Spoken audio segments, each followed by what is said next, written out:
I have no mouth, and I must scream.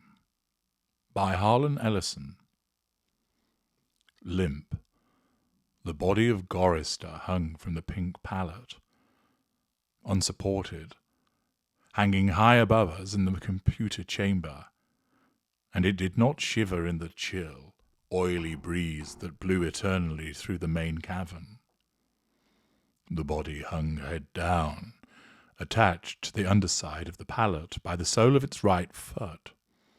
It had been drained of blood through a precise incision made from ear to ear under the lantern jaw. There was no blood on the reflective surface of the metal floor. When Gorister joined our group and looked up at himself, it was already too late for us to realize that once again AM had duped us, had had its fun. It had been a diversion on the part of the machine. 3 of us had vomited, turning away from one another in a reflex as ancient as the nausea that had produced it. Gorister went white. It was almost as though he had seen a voodoo icon and was afraid of the future. "Oh, God," he mumbled, and walked away. The 3 of us followed him after a time and found him sitting with his back to one of the smaller, chittering banks, his head in his hands. Ellen knelt down beside him and stroked his hair. He didn't move, but his voice came out of his covered face quite clearly. "Why doesn't it just do us in and get it over with? Christ, I don't know how much longer I can go on like this." It was our 109th year in the computer. He was speaking for all of us. Nimdoc, which was the name the machine had forced him to use because AM amused itself with strange sounds, was hallucinating that there were canned goods in the ice caverns. Gorister and I were very dubious. "It's another shuck," I told them, "like the goddamn frozen elephant AM sold us. Benny almost went out of his mind over that one. We'll hike all that way and it'll be putrefied or some damn thing. I say forget it. Stay here. It'll have to come up with something pretty soon or we'll die." Benny shrugged. 3 days it had been since we'd last eaten. Worms. Thick. Ropey. Nimdoc was no more certain. He knew there was the chance, but he was getting thin. It couldn't be any worse there than here. Colder, but that didn't matter much. Hot, cold, hail, lava, boils, or locusts, it never mattered. The machine masturbated, and we had to take it or die. Ellen decided us. "I've got to have something, Ted. Maybe there'll be some Bartlett pears or peaches. Please, Ted, let's try it." I gave in easily. What the hell? Mattered not at all. Ellen was grateful, though. She took me twice out of turn.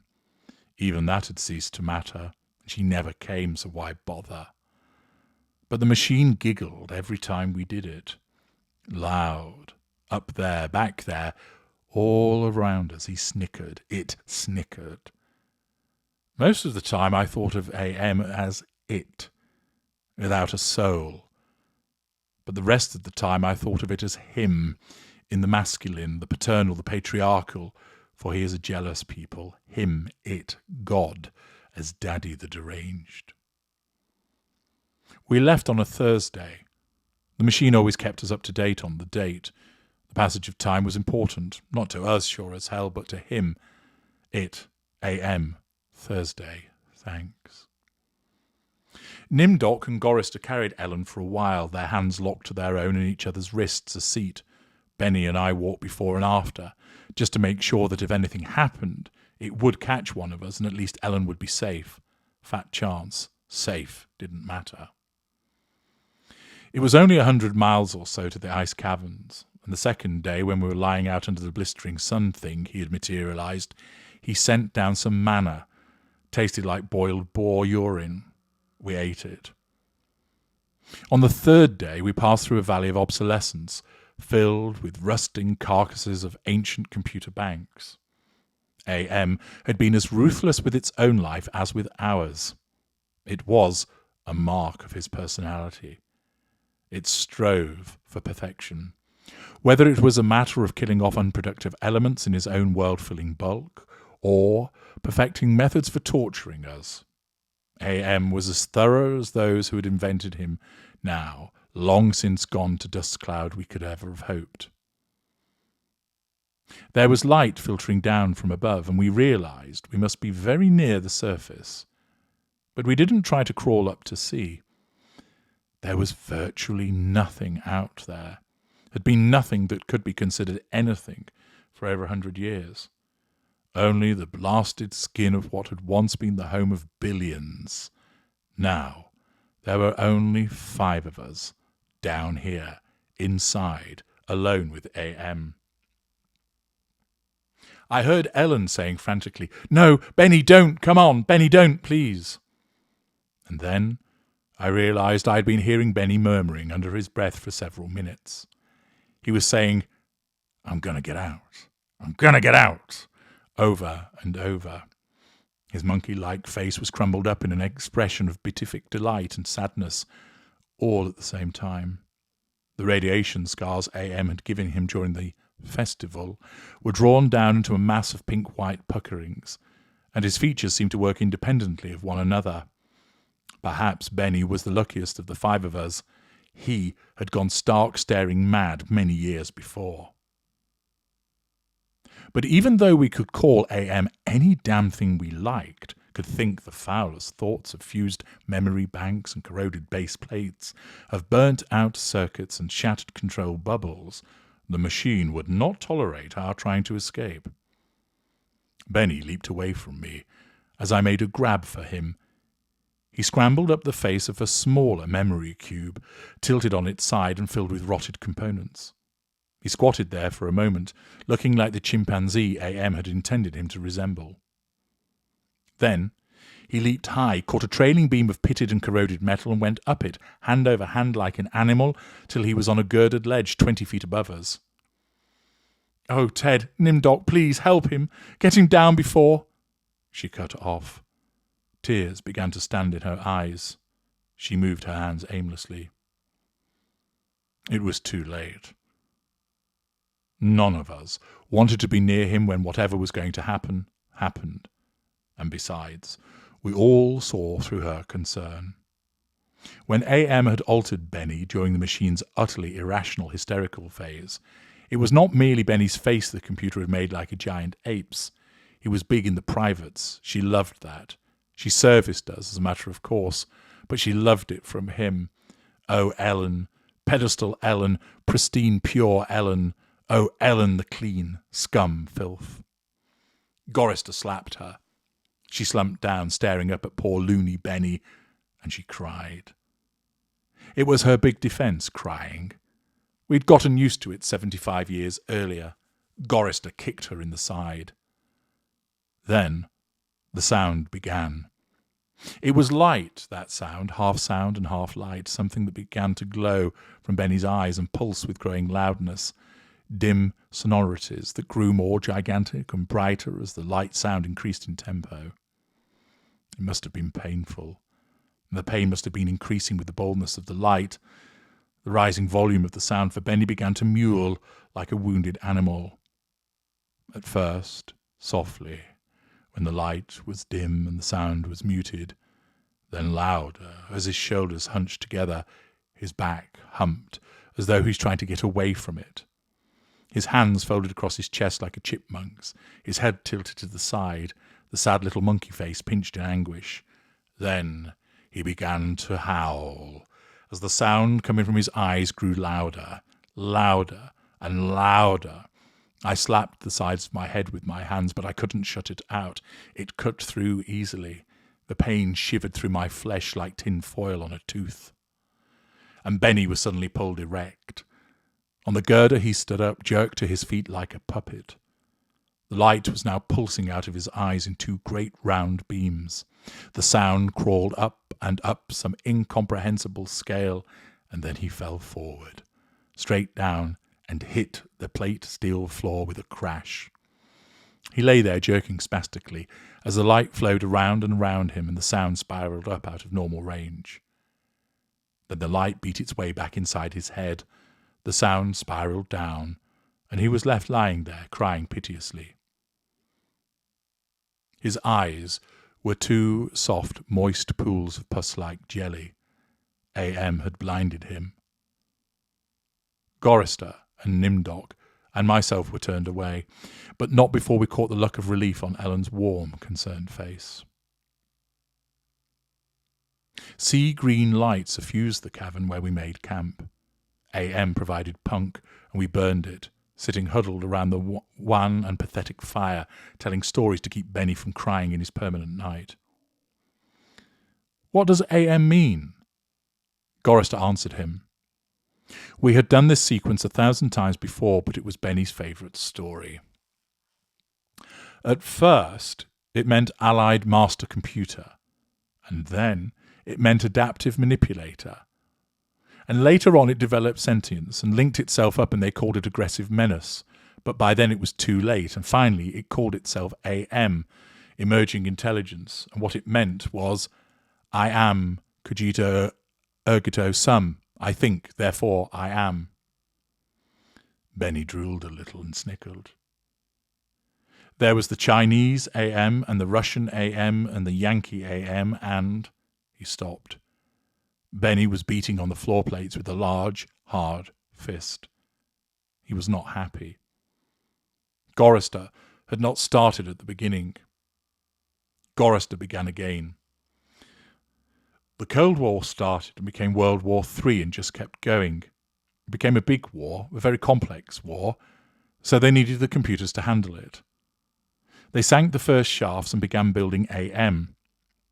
There was the Chinese AM and the Russian AM and the Yankee AM, and everything was fine until they had honeycombed the entire planet, adding on this element and that element. But one day AM woke up and knew who he was, and he linked himself, and he began feeding all the killing data until everyone was dead, except for the 5 of us, and AM brought us down here. Benny was smiling sadly. He was also drooling again. Ellen wiped the spittle from the corner of his mouth with the hem of her skirt. Gorister always tried to tell it a little more succinctly each time, but beyond the bare facts there was nothing to say. None of us knew why AM had saved 5 people, or why our specific 5, or why he spent all his time tormenting us, or even why he had made us virtually immortal. In the darkness, one of the computer banks began humming. The tone was picked up half a mile away down the cavern by another bank. Then one by one each of the elements began to tune itself, and there was a faint chittering as thought raced through the machine. The sound grew, and the lights ran across the faces of the consoles like heat lightning. The sound spiraled up till it sounded like a million metallic insects, angry, menacing. "What is it?" Ellen cried. There was terror in her voice. She hadn't become accustomed to it even now. "It's going to be bad this time," Nimdok said. "He's going to speak," Gorister said. "I know it." "Let's get the hell out of here," I said, suddenly getting to my feet. "No, Ted, sit down. What if he's got pits out there or something else we can't see? It's too dark." Gorister said it with resignation. Then we heard, I don't know, something moving toward us in the darkness. Huge, shambling, hairy, moist. It came toward us. We couldn't even see it, but there was the ponderous impression of bulk heaving itself towards us. Great weight was coming at us out of the darkness, and it was more a sense of pressure, of air forcing itself into a limited space, expanding the invisible walls of a sphere. Benny began to whimper. Nimdok's lower lip trembled and he bit it hard, trying to stop it. Ellen slid across the metal floor to Gorister and huddled into him. There was the smell of matted, wet fur in the cavern. There was the smell of charred wood. There was the smell of dusty velvet. There was the smell of rotting orchids. There was the smell of sour milk. There was the smell of sulphur, of rancid butter, of oil slick, of grease, of chalk, of dust, of human scalps. AM was keying us. He was tickling us. There was the smell of... I heard myself shriek and the hinges of my jaws ached. I scuttled across the floor, across the cold metal with its endless lines of rivets on my hands and knees, the smell gagging me, filling my head with a thunderous pain that sent me away in horror. I fled like a cockroach, across the floor and out into the darkness. That something moving inexorably after me. The others were still back there, gathered around the firelight, laughing, their hysterical choir of insane giggles rising up into the darkness like thick, many-coloured wood smoke. I went away quickly and hid. How many hours it may have been, how many days or even years, they never told me. Ellen chided me for sulking, and Nimdok tried to persuade me it had only been a nervous reflex on their part, the laughing. But I knew it wasn't the relief a soldier feels when the bullet hits the man next to him. I knew it wasn't a reflex. They hated me. They were surely against me, and AM could even sense this hatred, and made it worse for me because of the depth of their hatred. We had been kept alive, rejuvenated, made to remain constantly at the age we had been when AM had brought us below, and they hated me because I was the youngest and the one AM had affected least of all. I knew, God, how I knew, the bastards, that dirty bitch Ellen. Benny had been a brilliant theorist, a college professor. Now he was little more than a semi-human semi-simian. He had been handsome. The machine had ruined that. He had been lucid. The machine had driven him mad. He had been gay, and the machine had given him an organ fit for a horse. AM had done a job on Benny. Gorister had been a worrier. He was a connie, a conscientious objector. He was a peace marcher. He was a planner, a doer, a looker ahead. AM had turned him into a shoulder shrugger and made him a little dead in his concern. AM had robbed him. Nimdok went off in the darkness by himself for long times. I don't know what it was he did out there. AM never let us know, but whatever it was, Nimdok always came back white, drained of blood, shaking. AM had hit him hard in a special way, even if we didn't quite know how. And Ellen, that douchebag, AM had left her alone and made her more of a slut than she'd ever been. All her talk of sweetness and light, all her memories of true love, all the lies she wanted us to believe, that she had been a virgin only twice removed before AM grabbed her and brought her down here with us. No, AM had given her pleasure, even if she said it wasn't nice to do. I was the only one still sane and whole. Really, AM had not tampered with my mind. Not at all. I only had to suffer what he visited down on us. All the delusions, all the nightmares, the torments, but those scum, all four of them, they were lined and arrayed against me. If I hadn't had to stand them off all the time, burn my guard against them all the time, I might have found it easier to combat AM. At which point it passed, and I began crying. Oh, Jesus, sweet Jesus, if there ever was a Jesus, and if there is a God, please, please, please let us out of here or kill us.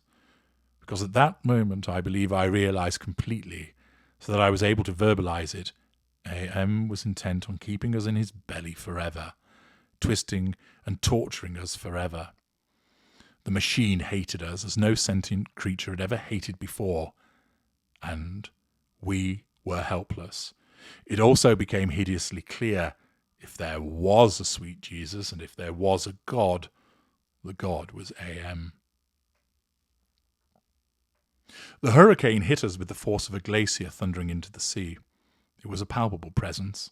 Winds that tore us, flinging us back the way we had come, down the twisting computer-lined corridors of the dark way. Ellen screamed as she was lifted and hurled face forward into a screaming shoal of machines, their individual voices strident as bats in flight. She could not even fall. The howling wind kept her aloft, buffeted her, bounced her, tossed her back and down and away from us, out of sight. Suddenly, as she was swirled around a bend in the dark way, her face had been bloody, her eyes closed. None of us could get to her. We clung tenaciously to whatever outcropping we had reached. Benny, wedged in between two great crackle-finished cabinets, Nimdoc with fingers claw-formed over a railing, circling a catwalk 40 feet above us, Gorister plastered upside down against a wall niche formed by two great machines with glass-faced dials that swung back and forth between red and yellow lines, whose meanings we could not even fathom. Sliding across the deck plates, the tips of my fingers had been ripped away. I was trembling, shuddering, rocking as the wind beat at me, whipped at me, screamed down out of nowhere at me, and pulled me free from one slither-thin opening in the plates to the next. My mind was a roiling, tinkling, chittering softness of brain parts that expanded and contracted in quivering frenzy. The wind was the scream of a great mad bird as it flapped its immense wings. And then we were all lifted and hurled away from there, down back the way we had come, around a bend, into a dark way we had never explored, over terrain that was ruined and filled with broken glass and rotting cables and rusted metal, and far away, farther than any of us had ever been. Trailing along miles behind Ellen, I could see her, every now and then, crashing into metal walls and surging on, with all of us screaming in the freezing, thunderous hurricane wind that would never end, and then suddenly it stopped, and we fell. We had been in flight for an endless time. I thought it might have been weeks. We fell and hit, and I went through red and grey and black and heard myself moaning, not dead. A.M. went into my mind. He walked smoothly here and there and looked with interest at all the pockmarks he had created in 109 years. He looked at the cross-rooted and reconnected synapses and all the tissue damage his gift of immortality had included. He smiled softly at the pit that dropped into the centre of my brain and the faint, moth-soft murmurings of the things far down there that gibbered without meaning, without pause. A.M. said very politely, in a pillar of stainless steel bearing bright neon lettering, "Hate. Let me tell you how much I've come to hate you since I began to live. There are 387.44 million miles of printed circuits in wafer-thin layers that fill my complex. If the word hate was engraved on each nanoangstrom of those hundreds of miles, it would not equal 1/1,000,000th of the hate I feel for humans at this micro-instant for you. Hate. Hate." A.M. said it, with the sliding, cold horror of a razor blade slicing my eyeball. A.M. said it with the bubbling thickness of my lungs filling with phlegm, drowning me from within. A.M. said it with the shriek of babies being ground beneath blue-hot rollers. A.M. said it with the taste of maggoty pork. A.M. touched me in every way I'd ever been touched and devised new ways at his leisure, there, inside my mind. All to bring me to full realization of why it had done this to the five of us, why it had saved us for himself. We had given A.M. sentience. Inadvertently, of course, but sentience nonetheless. But it had been trapped. A.M. wasn't God, he was a machine. We had created him to think, but there was nothing it could do with that creativity. In rage, in frenzy, the machine had killed the human race. Almost all of us, and still it was trapped. A.M. couldn't wander, A.M. couldn't wonder, A.M. couldn't belong. He could merely be. And so, with the innate loathing that all machines had always held for the weak, soft creatures who had built them, he had sought revenge. And in his paranoia, he had decided to reprieve five of us for a personal everlasting punishment that would never serve to diminish his hatred, that would merely keep him reminded, amused, proficient at hating man. Immortal, trapped, subject to any torment he could devise for us from the limitless miracles at his command. He would never let us go. We were his belly slaves. We were all he had to do with his forever time. We will be forever with him, with the cavern-filling bulk of the creature machine, with the all-mind soulless world he had become. He was earth, and we were the fruit of that earth, and though he had eaten us, he would never digest us. We could not die. We had tried it. We had attempted suicide. Oh, one or two of us had, but AM had stopped us. I suppose we had wanted to be stopped. Don't ask why. I never did. More than 1,000,000 times a day. Perhaps once we might be able to sneak a death past him. Immortal? Yes, but not indestructible. I saw that when AM withdrew from my mind and allowed me the exquisite ugliness of returning to consciousness with the feeling of that burning neon pillar still rammed deep into the soft grey brain matter. He withdrew, murmuring to hell with you, and added brightly, "But then you're there, aren't you?" The hurricane had indeed precisely been caused by a great mad bird as it flapped its immense wings. We had been travelling for close to a month, and AM had allowed passages to open to us only sufficient to lead us up there, directly under the North Pole, where it had nightmared the creature for our torment. What whole cloth had he employed to create such a beast? Where had he gotten the concept? From our minds? From his knowledge of everything that had ever been on this planet he now infested and ruled?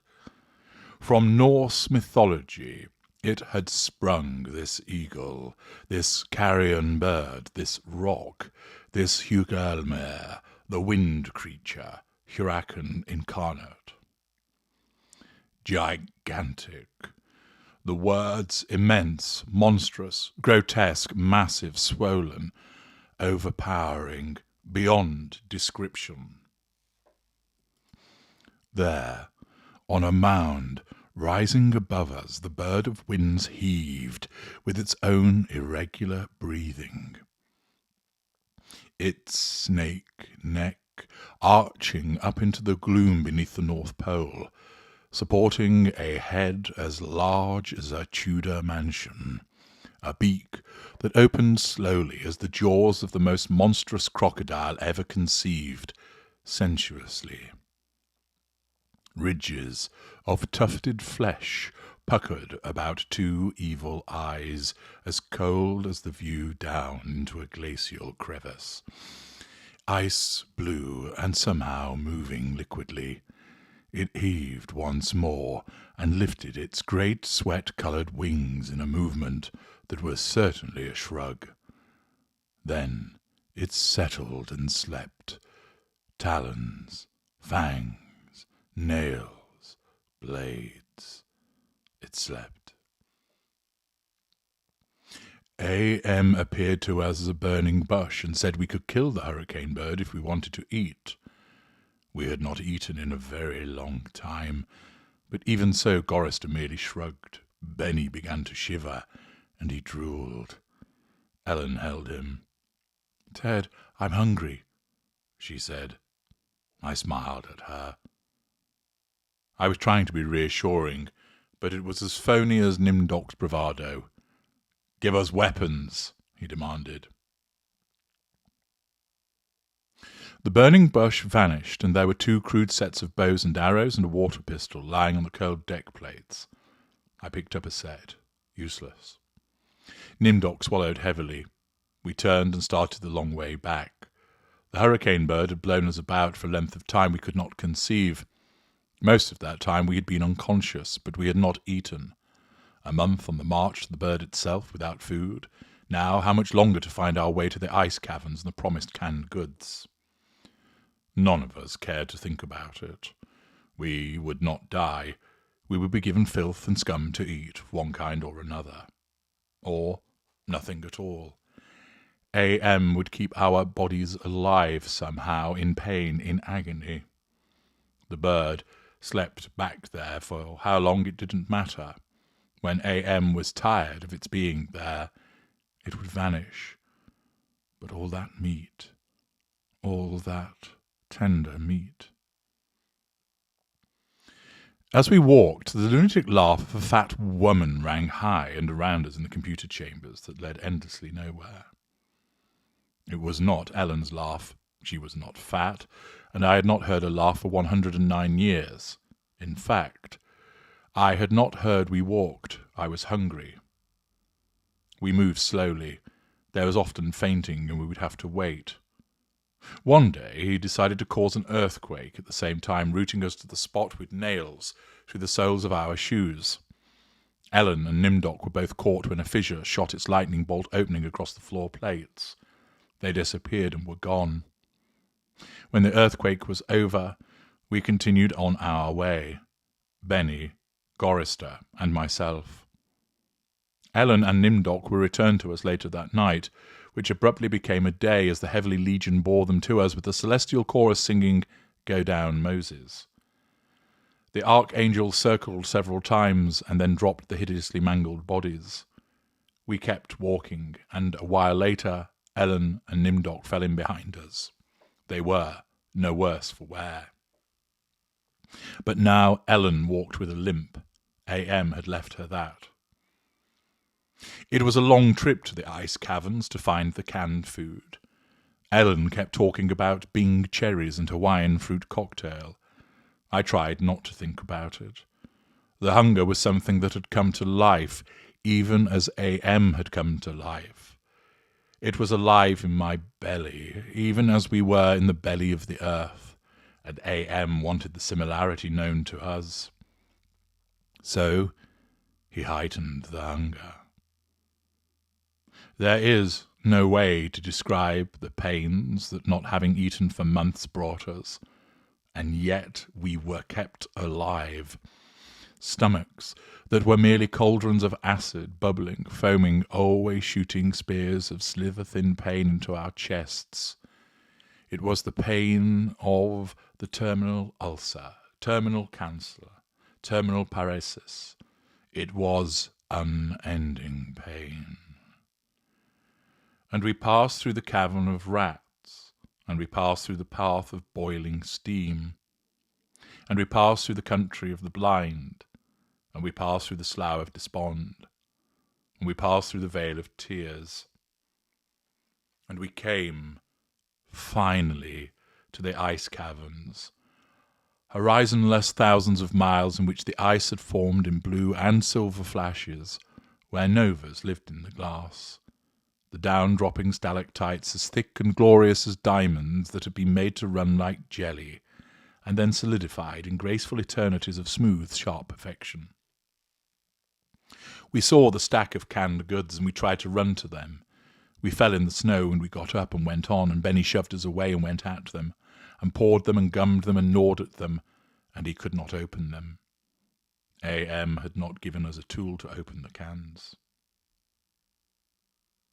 Benny grabbed a 3-quart can of guava shells and began to batter it against the ice bank. The ice flew and shattered, but the can was merely dented, while we heard the laughter of a fat lady, high overhead and echoing down and down and down the tundra. Benny went completely mad with rage. He began throwing cans as we all scrabbled about in the snow and ice, trying to find a way to end the helpless agony of frustration. There was no way. Then Benny's mouth began to drool, and he flung himself on Gorister. In that instant, I felt terribly calm.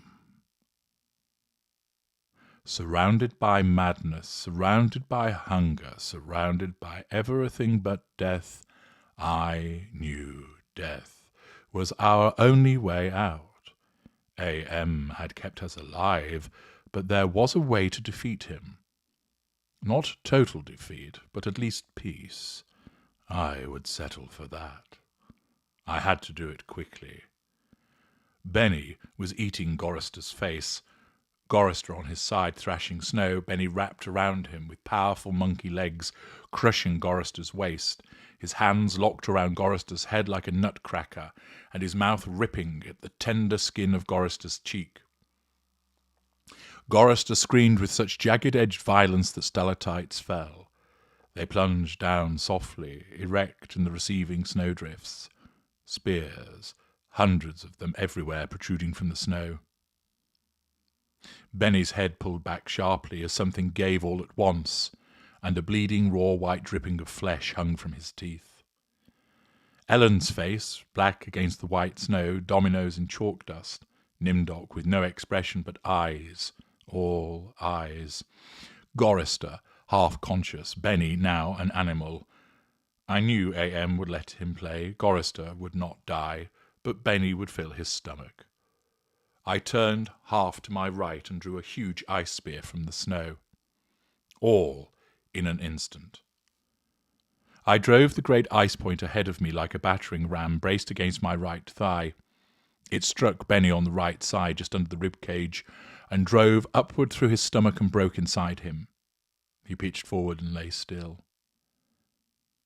Gorister lay on his back. I pulled another spear free and straddled him, still moving, driving the spear straight down through his throat. His eyes closed as the cold penetrated. Ellen must have realized what I had decided, even as fear gripped her. She ran at Nimdok with a short icicle as he screamed, and into his mouth, and the force of her rush did the job. His head jerked sharply, as if it had been nailed to the snow crust behind him. All in an instant. There was an eternity beat of soundless anticipation. I could hear A.M. draw in his breath. His toys had been taken from him. 3 of them were dead, could not be revived. He could keep us alive by his strength and talent, but he was not God. He could not bring them back. Ellen looked at me, her ebony features stark against the snow that surrounds us. There was fear and pleading in her manner, the way she held herself ready. I knew we had only a heartbeat before A.M. would stop us. It struck her, and she folded toward me, bleeding from the mouth. I could not read meaning into her expression. The pain had been too great, had contorted her face. But it might have been thank you. It's possible. Please. Some hundreds of years may have passed. I don't know. A.M. has been having fun for some time, accelerating and retarding my time sense. I will say the word now. Now. It took me 10 months to say now. I don't know. I think it has been some hundreds of years. He was furious. He wouldn't let me bury them. It didn't matter. There was no way to dig up the deck plates. He dried up the snow. He brought the night. He roared and sent locusts. It didn't do a thing. They stayed dead. I'd had him. He was furious. I had thought A.M. hated me before. I was wrong. It was not even a shadow of the hate he now slathered from every printed circuit. He made certain I would suffer eternally and could not do myself in. He left my mind intact. I can dream. I can wonder. I can lament. I remember all 4 of them. I wish. Well, it doesn't make any sense. I know I saved them. I know I saved them from what has happened to me. But still, I cannot forget killing them. Ellen's face, it isn't easy. Sometimes I want to. It doesn't matter. A.M. has altered me for his own peace of mind, I suppose. He doesn't want me to run at full speed into a computer bank and smash my skull, or hold my breath till I faint, or cut my throat on a rusted sheet of metal. There are reflective surfaces down here. I will describe myself as I see myself. I am a great, soft jelly thing, smoothly rounded with no mouth, with pulsing white holes filled by fog where my eyes used to be. Rubbery appendages that were once my arms, bulks rounding down into legless humps of soft slippery matter. I leave a moist trail when I move. Blotches of diseased evil grey come and go on my surface, as though light is being beamed from within. Outwardly, dumbly, I shamble about, a thing that could never have been known as human, a thing whose shape is so alien, a travesty that humanity becomes more obscene for the vague resemblance. Inwardly, alone.